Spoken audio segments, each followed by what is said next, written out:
Alrighty, welcome to another awesome lesson of Pro Mandarin. Now in the last lesson you were probably wondering, who owns this store? But in this lesson you're probably wondering, do I own this store? And when did I open it? These are just a few of the questions that we're going to answer in today's lesson. But first you're probably wondering, can I learn all this Chinese in one lesson? Well, let's find out. Alright, now for this lesson, we're going to have a little follow-up here from the last lesson on the shi and de sentence structure. Now, if you watched the last lesson, you can go ahead and skip this portion of the vocabulary. If not, go ahead and stick around. This will allow you to not have to watch the other video in order to do some of the exercises in this video. Alright, so this sentence structure is one of those that we call something like a bookend structure, where it surrounds the main portion of the phrase that we're concerned about. And there's quite a few different ways that we can use this, and I'm actually going to be spending a few different lessons talking about this and giving different examples. So the first word is zhe, which means this, and then we got na, which means that. Now we could say zhe shi or na shi all by itself, as in this is or that is. But if we want to add in any words, we need to know what a classifier is. So if someone said, give me a toilet paper, you might kind of think, well, that sounds a little weird. But if they said, give me a roll of toilet paper, then you might go, okay, yeah, that makes a little more sense. Now, what if they said, I just need a couple squares of toilet paper? Then you might start thinking, well, I just can't spare a square. Now, in Chinese, every noun has a classifier. Now, if you don't know the correct one, you can always use ge instead. For the most part, it won't be as clear what you mean by it, though, sometimes.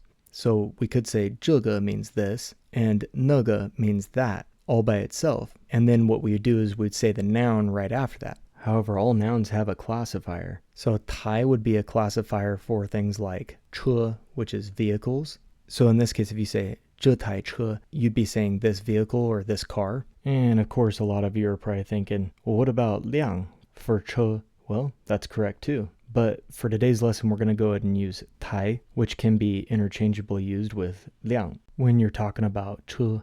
Now, tai can also be used for other nouns such as 电视, which is television. So again, 这台车, this vehicle or this car, and 那台车, that vehicle or that car. And then we got 这台电视, which is this television, and then 那台电视, that television. Now, with both of these, you could actually just say ge if you didn't remember tai was the correct classifier for that. Now with that, let's talk about the things that you can do to these things. First, we got mai, which means to buy, and then we got kai, which means to open and to turn on, and it can even mean to drive.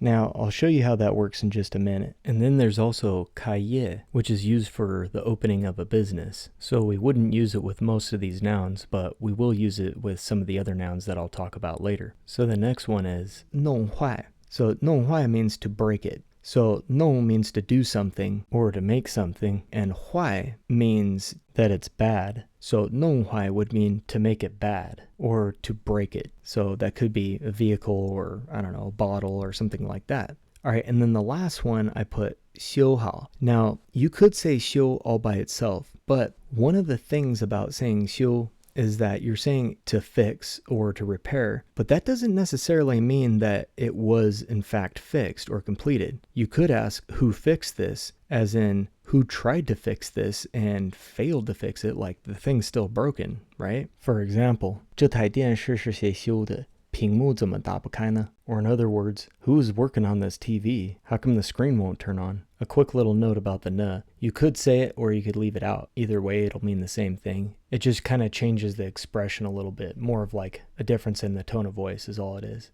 Now, let me give you another couple examples here just for the fun of it. So I could also say 屏幕怎么不亮呢? 屏幕怎么不亮呢? So I'd be saying, how come the screen won't light up, right? Or I could say 怎么没有声音? Or 怎么没有声音呢? That'd be like, how come there's no sound? Now, when you say 修好, you're saying that it's actually fixed. It's done and it's completed, okay? So this 好 is used at the end of some verbs to denote that something has been completed. So let me go ahead and give you one more classifier here, 家, and then we're going to add in 商店. Now, you could say 商店 in combination with 这家 or 那家, but it's more commonly not used, where normally you just say 这家店 So what this means is this store. So 商店 means store. And then 饭店 means restaurant. It's the 店 that has rice in it or food in it, okay? So when we're talking about restaurants, this is one way of saying it is 饭店. So again, instead of saying 这家商店, we could say 这家店 for this store and then 这家饭店 for this restaurant. Now, we could also use 这个 or 那个 for this or that when we're talking about stores and restaurants. However, 家 would be the correct classifier for it. Now, we're only going to use the 开业 for 商店 and 饭店. And just a quick note on it. The reasoning is because you don't normally say you弄坏 or 修好 that store in Chinese. You may talk about the items within the store, or like maybe it could be the shelves or the walls or the items or something like that. And when we're talking about 店, 饭店, we're actually more of talking about the business rather than the physical items that are within the walls of the store or the restaurant or anything like that. Alright, welcome back for those that skipped the first vocabulary section of this lesson. Now in this video, instead of asking questions, we're going to give some answers. So in order to do that, we're going to have two sections actually in here. The first one's going to be pronouns. And if you're already familiar with those, go ahead and skip ahead. If not, go ahead and stick around. So the first one is 我, as in I or me. And then we got 你,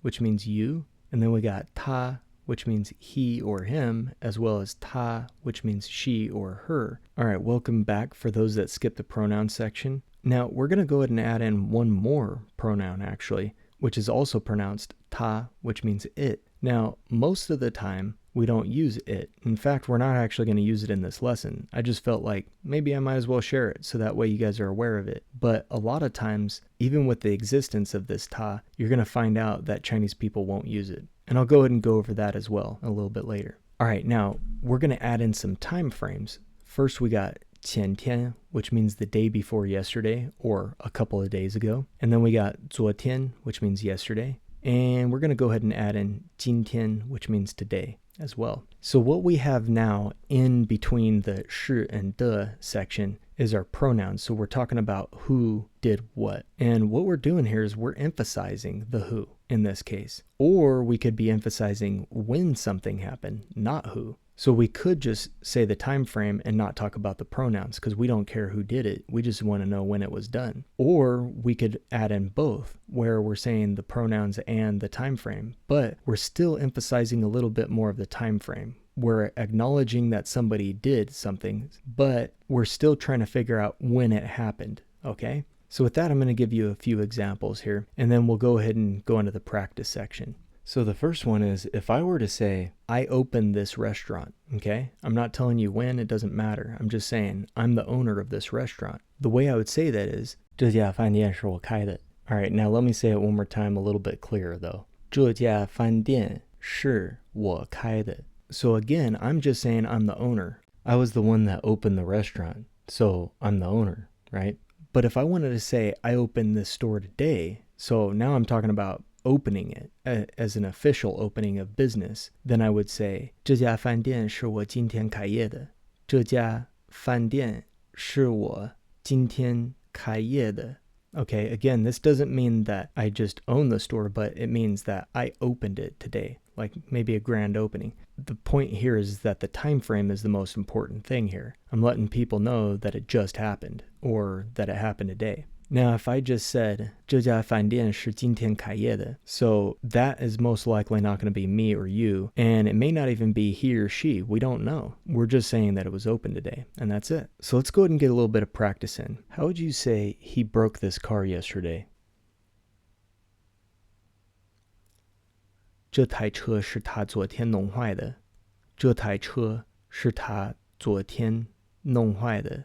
Now, we're not really being clear about how he broke the car. It could have been that he wrecked the car, right? Like he crashed it or something like that. And there's a few different ways to say that, but one of the most common ways is 撞 or 撞坏. So you could say 这台车是他昨天撞坏的. Or if you were going to use it in a different sentence structure, you might say it in a more common way where you'd say 他昨天撞坏了这台车. But of course, this is another way of just saying the same thing. Now, if I just wanted to emphasize that he's the one that broke it, and that's it, I would just say 这台车是他弄坏的. 这台车是他弄坏的. Now, I want to go ahead and explain a couple little things before we move on to the next practice question. So if you were to just say, he broke it, okay, remember when we're talking about ta meaning it? In that case, you would actually put ta before the shi, and you wouldn't use any other noun, as in it was broke by him, or he broke it. But Chinese people do not do this. So in order to say he broke it, you would just say, 是他弄坏的,是他弄坏的. So keep that in mind. Again, they don't normally use the ta for a whole lot of things. Occasionally you'll hear them use it, and it'll be depending on the context or the sentence structure that they use. But in this case, again, it's not used in the sentence structure. So let me use one more example here to say something like, yesterday he broke it, or he broke it yesterday, or something like that. The way you would say that is, 是他昨天弄坏的,是他昨天弄坏的. Again, the ta for it is not even used here. Okay, so just go ahead and keep that in mind, all right? So let's go ahead and go over another one. How would you say that TV was fixed the day before yesterday? 那个电视是前天修好的。那个电视是前天修好的。So you might have also noticed that I didn't use tai because, again, you could use either one, really. I've heard it both ways. So, 那台电视是前天修好的, or 那个电视是前天修好的. Either one is just fine. Now, before we finish up today's lesson, I'm going to go ahead and add in one more character here, and we're going to use it over the next 3 practice questions. So what we're going to do is we're going to add in ma, which makes all this a question. So now you can add in the pronouns and the time frame and everything, just like you have been. And if you just add in ma, it turns it into a question. Now keep in mind, this is different than the questions that we were asking in the last video, where before we're asking who and when. This time we're asking did you or did he or something along those lines. So with that, how would you say, did you buy this TV today? 这台电视是你今天买的吗？这台电视是你今天买的吗？ Or you could say, 这个电视是你今天买的吗？这个电视是你今天买的吗？ So again, you could say it either way with the tai or ge. All right, now how would you say, did you buy this a couple days ago? 这是你前天买的吗？这是你前天买的吗？ So again, we don't have to use the classifier here, as in saying 这个 and then saying 是, because we don't actually have a noun after that. And this is the more common way to say it. Now, for the last question, how would you say, did you buy it today? 是你今天买的吗？是你今天买的吗？ Now let's go ahead and go on to the last portion of this lesson. But before we do that, if you haven't done so already, make sure you like and subscribe, which really helps me out so that I can continue to make quality content like this video. Alright, now back to the lesson. Now before we finish up today's lesson, I'm going to go ahead and give you a few more questions here that you can answer in the comments below. So the first one is that the car that she drove today? And then the next question is, I bought this car the day before yesterday. And then the last question is, when did you open this restaurant? So one last thing before I do finish up. I want you to know though that you could actually add in the phrase 什么时候 in the time frame right here, where you're still talking about who did what. So you could be asking a question in this format where you're not going to use ma at the end because you're still asking when, whereas the other ones are like did you or did he or did I, those kinds of questions. So in this case, when you use a question word like 什么时候, then you're not going to use ma. So if that's the case and you were to say something like, when did you buy this car? And you were to use a sentence structure like this, the way you'd say it is, 这台车是你什么时候买的？这台车是你什么时候买的？ Okay, so keep that in mind for if you want to ask other questions like that, okay? Well, I hope you enjoyed the video, and if you did, go ahead and 点赞、订阅和分享这个视频. Or in other words, like, subscribe, and share this video. And until next time, 下次见.